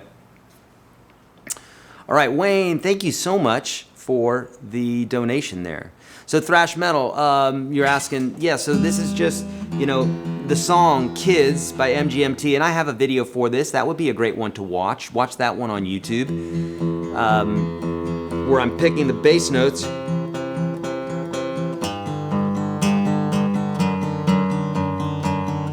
And just like Segovia said, the guitar's a little orchestra. And what he meant by that is you could have double basses playing this, And then you could have violins playing the melody like this.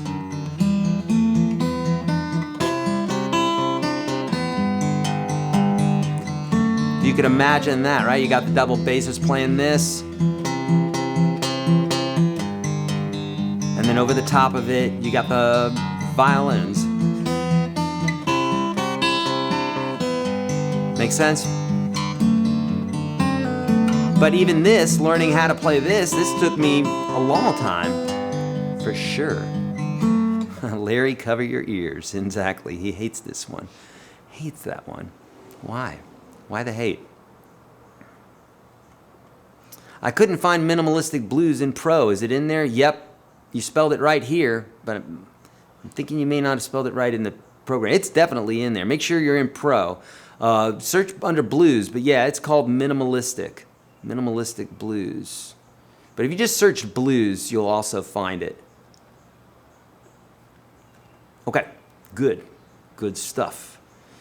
In about 7 minutes, we're going to have Greg Ellis in the studio here, so hopefully he will be able to join us, and we will chit-chat a little bit about maintenance, about guitar maintenance, so have those questions ready. And would you check with Greg, see if he'll be able to join us in about 7 minutes-ish? Dan McDonald, so are we coming back next week? Maybe more blues and blues leads? Thanks for all you do and your crew for us. Beautiful. Dan,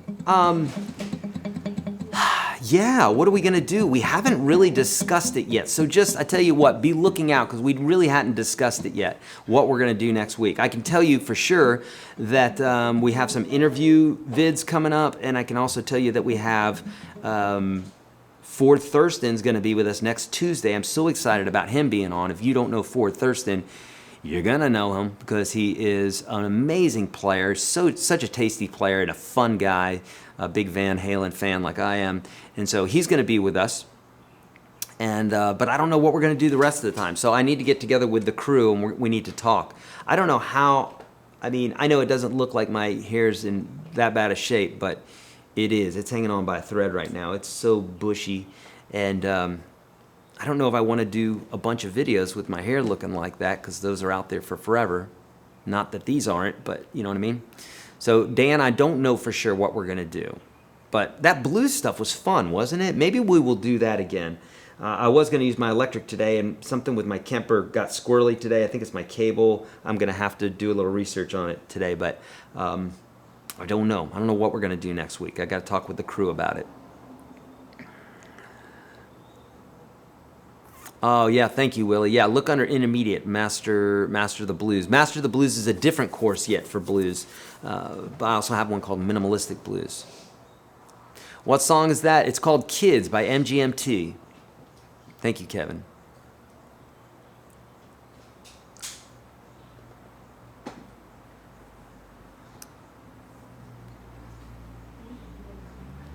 Okay.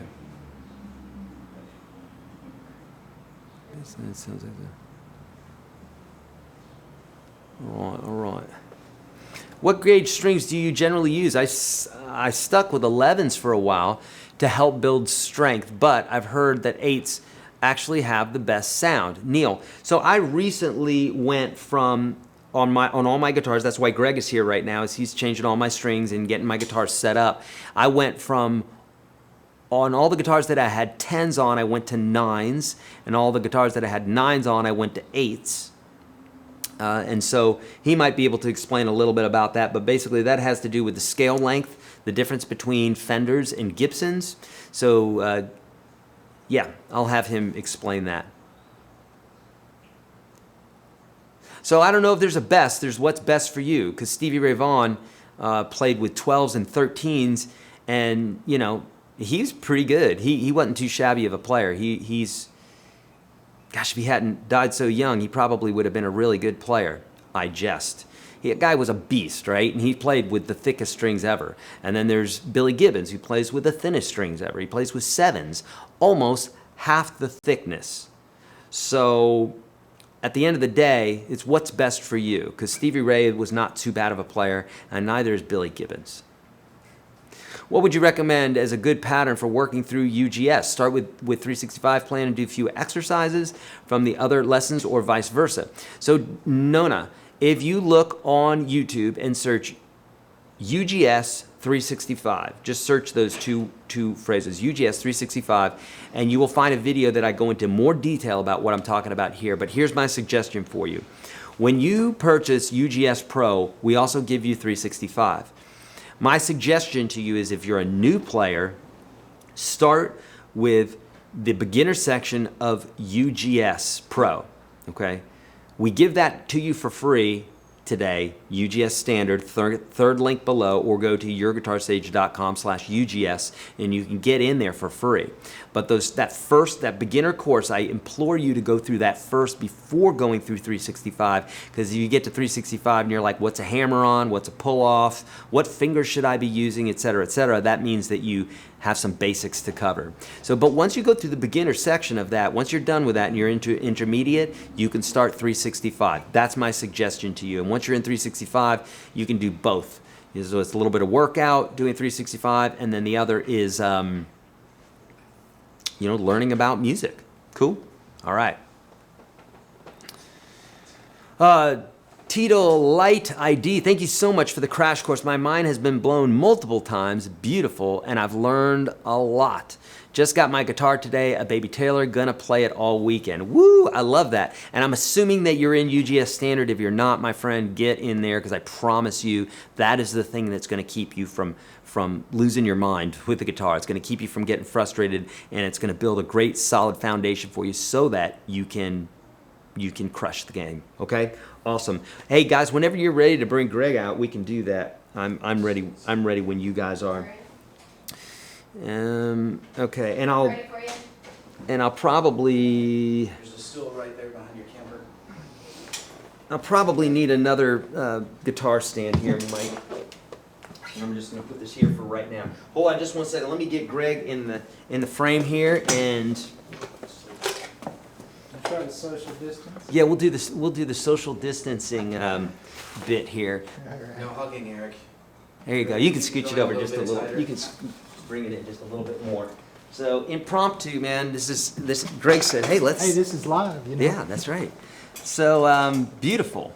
Will that work, Mike? If you could just back just a little bit, Mm-hmm. and just a little bit. I know we don't want to get too close. Just tight. Oh, that's good. There we go. Okay, so I'm gonna man the questions here. Good enough for the show we run. All right. All right. So friends, this is Greg Ellis. Greg, welcome. Hi. Good to see you. Good to see you, buddy.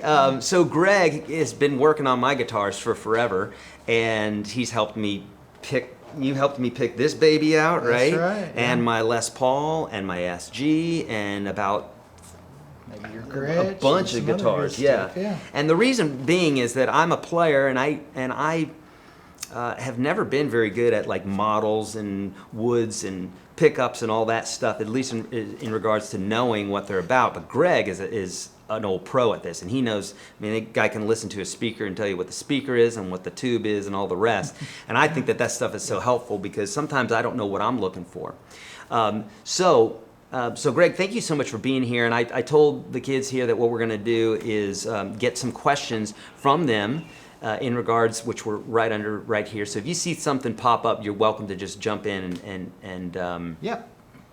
and say something here. So friends, what I want you to do is, if you have any questions specifically in regards to gear, in regards to maintenance, in regards to intonating your guitar, whatever, go ahead and we'll let you know if we can't actually answer it, if it's going to be too big, right? So, but feel free here. Greg, how often should my acoustics get a setup or tune-up? This is from John Larson. Well, typically with the acoustics, because they're more sensitive to the weather than other instruments, because you've got wood exposed inside the guitar, outside the guitar, and I tell people that you want to do it probably, quarterly is great, just depending on how much you play, but surely between summer and winter, because there's a difference. In most climates around the world, you're going to get some higher humidity in the summer, and then you're going to get colder and have heat on in your home, studio, wherever your guitars are in the wintertime. And that causes the top of the guitar to either, in the wintertime, it shrinks down and it kind of lowers your action, and that can be adjusted in the winter. And in the summertime, as the wood expands, it bellies up. So you might find that you have a little tougher action, harder to play in July, August, because there is some swelling and bellying to the top. Yeah. So in a lot of cases, a good luthier will be able to maybe adjust your saddle or some other things. For a lot of people that are real serious players that really get fixated on a certain action, I tell them that I'll make a summer and a winter saddle, two different saddles, and they're just slightly different heights, but it compensates for that little belly swell in the. Is that what you do on my acoustics? Some of them. Yeah. But you stay most of your stuff. You're not playing outdoors a lot and having things sit out on the road. So, guys that tour and travel and guitars are on buses and they're out amphitheaters and outdoor events, and the humidity really gets to their guitars. Yeah. They notice a huge difference. Oh, I bet. Just from venue to venue, night to night. Oh my goodness. It's like, boy, this is not playing like it was the other day.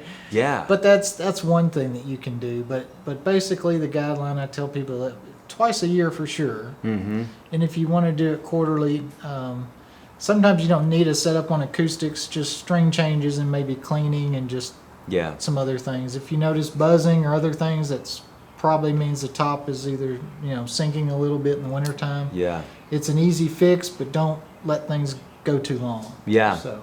Yeah, love that. Don, thank you so much for the donation. And then we had another one here, and I don't know if there's a question. Oh, Indie Dead. Thank you so much for the donation. Super kind. Okay.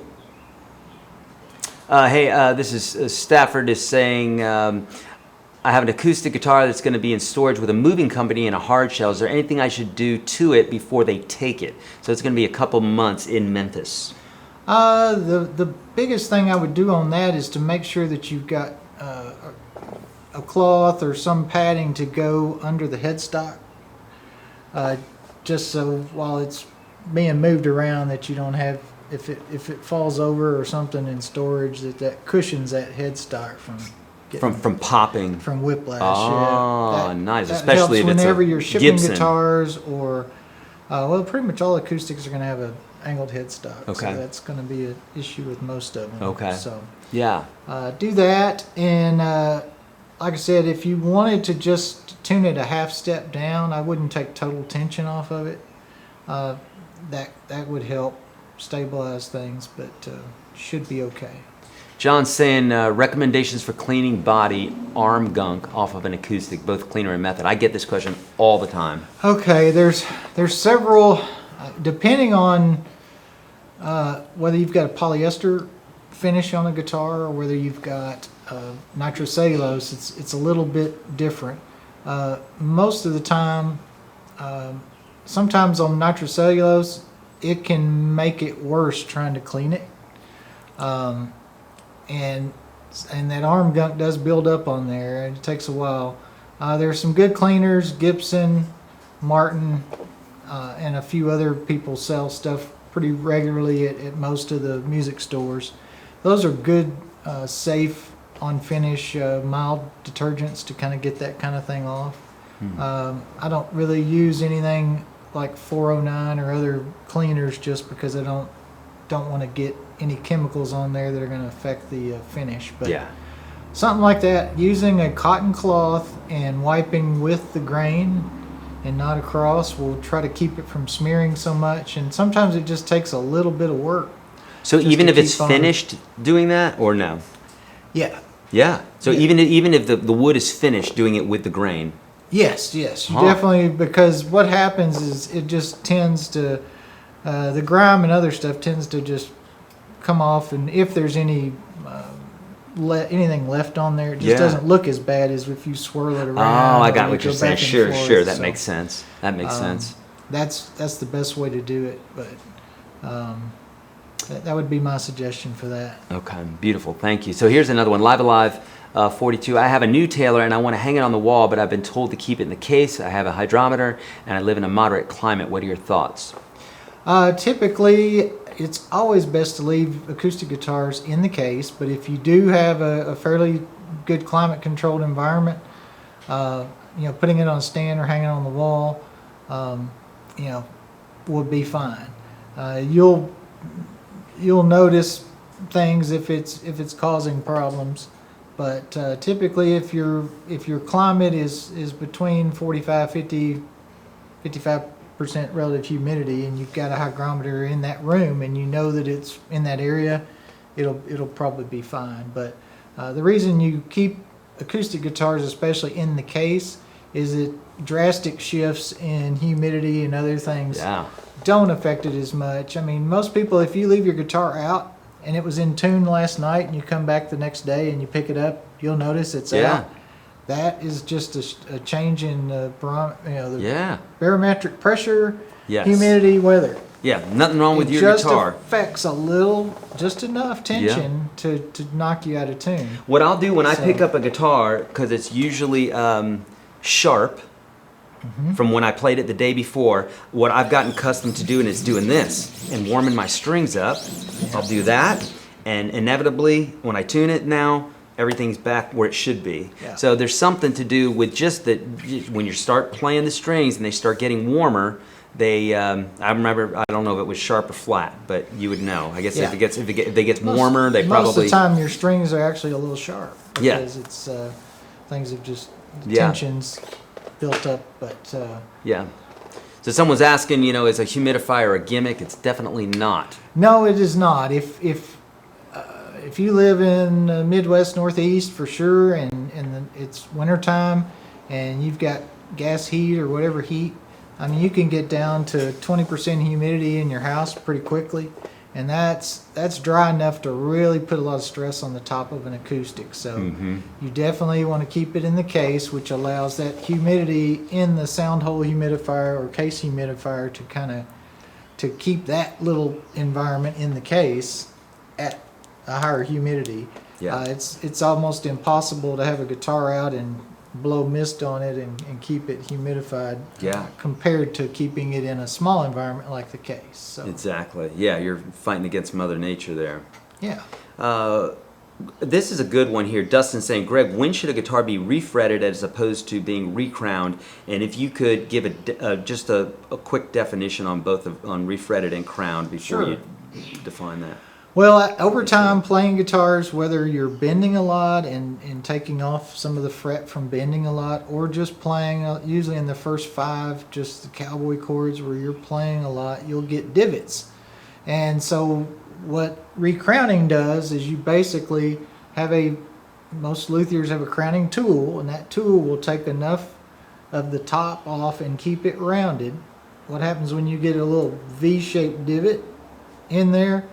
That's not great, because now the string's kind of vibrating in that little canyon, that slot, rather than coming off the very top of a rounded fret where you get intonation issues, buzzing, other things. So by recrowning and getting everything level to the same level as those divots, now you're back to a new fret. What happens is once you do that enough, and you're not bringing everything down to the level of the lowest thing, are you? Yes, you are. You are. Yeah. Okay. Once you recrown it, it's usually called crowning and leveling. So what you're trying to do, and you have to level the other frets around those that have a lot of wear too, or you'll get buzzing. Wow. So that's why it's not cheap sometimes for somebody to level and crown frets. But basically, you want to keep that shape, and some people will have more squared off than perfectly crowned and rounded. Just depends on the manufacturer, but that's what you're aiming for, is to get rid of the divots, or you'll have worn areas in certain parts of the fretboard where you bend a lot, and those get flattened out and they don't have a crown, so you kind of work. But it really makes a difference in intonation and just overall clarity of your guitar to do that. Once you get down to a point where you're either uncomfortable, where your fingers are on the fretboard all the time and that's when it's time to refret, because there's just really no fret height left. Every time you press, you're actually digging into the fretboard, and you don't want to get real big divots into rosewood fretboards or any other.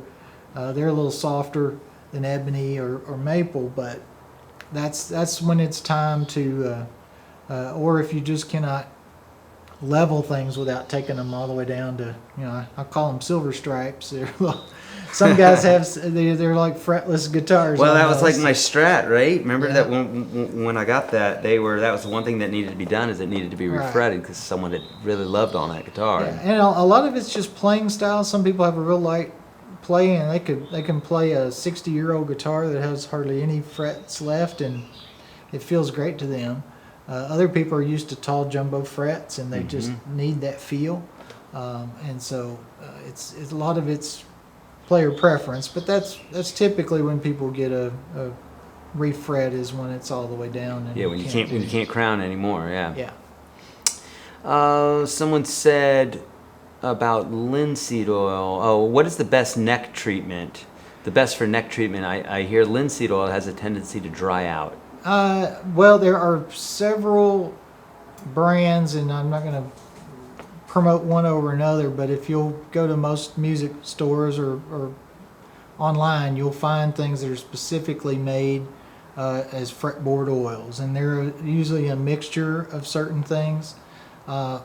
Those tend to work really well on the woods without being too harsh or causing things to dry out when they evaporate. So go with something that's being sold as a fretboard oil. Get this one a lot. How do I know when strings need to be changed? And I have my answer for that, but they've heard that a million times. So there's a lot. I mean,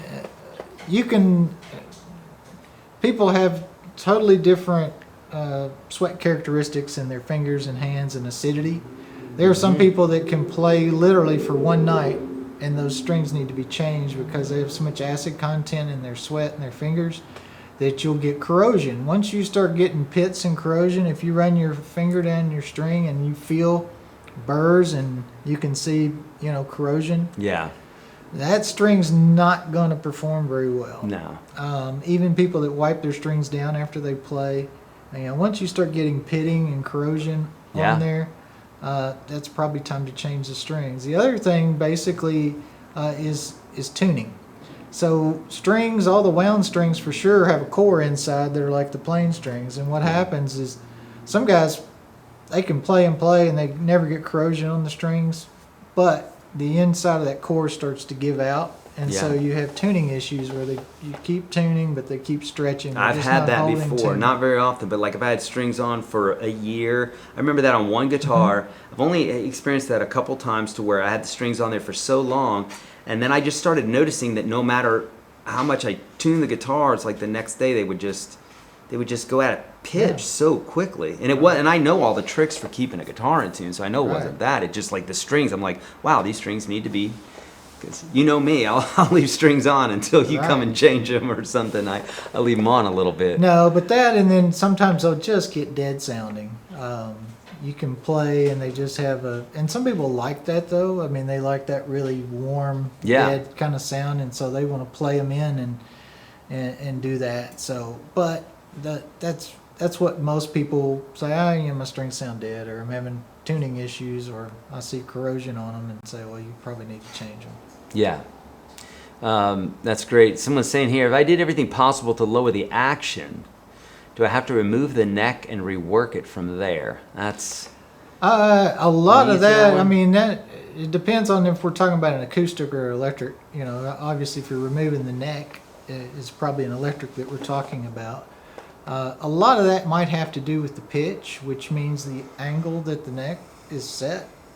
And if it's a bolt-on that you can remove, sometimes you can shim it up one direction or to get your action a little bit lower. But a good luthier could look at it and see what your neck angle and the pitch is, and fix it from there. But it's tough. I know people want to have super low action, but the pitch of the neck really has the most to do with it, and the relief. Yeah. You don't want to have the neck too straight and have any kind of back bow in it. You want a little forward relief, which is a little bit of just a slight curve, because every fret has to be slightly lower than the one above it so that you don't get buzzing. Indeed. And I see a lot of people that think they're lowering action by tightening the truss rod, which does pull that neck straighter and get it lower, but what happens is you start buzzing typically in the first 3 to 5 frets because you're getting a back bow there and there's no fall away. So that's why you want necks to not be dead straight, just slight bow, and then that'll take care of it. Indeed. That's great stuff. Greg, thank you so much. We've held the kids for a couple hours here, so we're going to let them go. But thank you so much for being here. You're always a wealth of knowledge, and I know it helps folks because they're not getting this information from me. Because I'm always like, I'm gonna stick to this stuff that I know, and let's talk to Greg about this sort of stuff. So. Beautiful friends, thank you so much for being here. Thank you for the kind donations and all the great questions for Greg and myself. And if you haven't already, please go ahead and like this video, share it, subscribe, notification bell, and of course, if you're not in UGS Standard, get in there right now. Third link below. It will absolutely help you with everything we're doing here. And keep an eye on all my social profiles or all my social accounts because we're going to announce what we're going to do next week. I still am not entirely sure what we're going to do yet. Okay? All right. Love you guys. Thank you so much on behalf of me and Greg. See ya. Hey, thanks everybody. Stay safe out there.